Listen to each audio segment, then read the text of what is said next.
Good morning, good morning, good morning. I hope it's Friday. My bit of paper tells me it's Friday, so Friday it must be.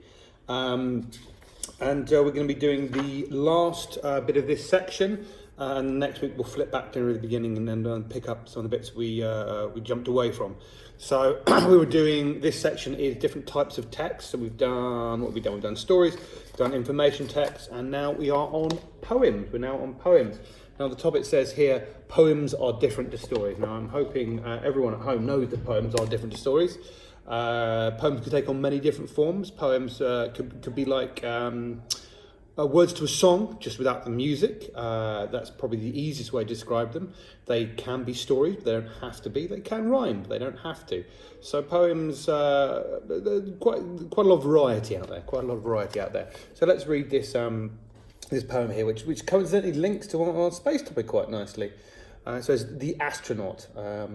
If I could float above the earth and see the sea so blue, if I could see the land so green, I know what I would do. I'd take a picture in my mind so I would not forget how special our home planet is, each rainbow and sunset. When I got back to solid ground, I'd shout out on the spot, 'Protect the earth, it is our home, the only one we've got.'"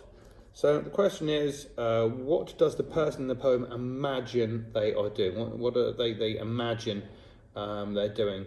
Now they've got an underlined, this bit at the top here, "If I could float above the earth," and rather patronising, they've written, "Don't be put off by a poem. Read it carefully and you can find your answer."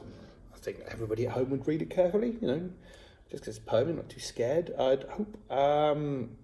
Now, so they've got floating in the air and looking down on the earth for the answer. Yeah, if I could float above the earth and see the sea so blue. Yeah, that. But also, the person says, when I got back to solid ground, I'd shout out on the spot. So you could say that they were shouting out. I think that's equally acceptable. I think most of you are probably going to go with the main theme of it, the astronaut floating. But if you had written something about shouting out, that too would be correct.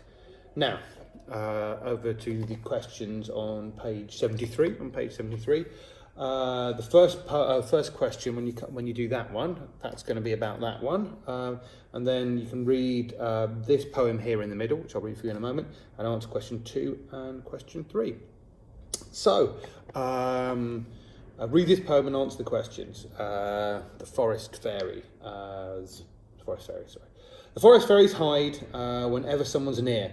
And though they can't be seen, I know they're always here. The oak tree is their home, and I have heard it told that when the summer fades, they turn the leaves to gold. Okay, and then question 2 is about that. Why can't the forest fairies be seen? And question 3, what time of the year do the fairies turn the leaves gold? So I think those two you could probably take, if you read that again, you should be able to get that fairly easily from the text. So come back in a little bit for some answers.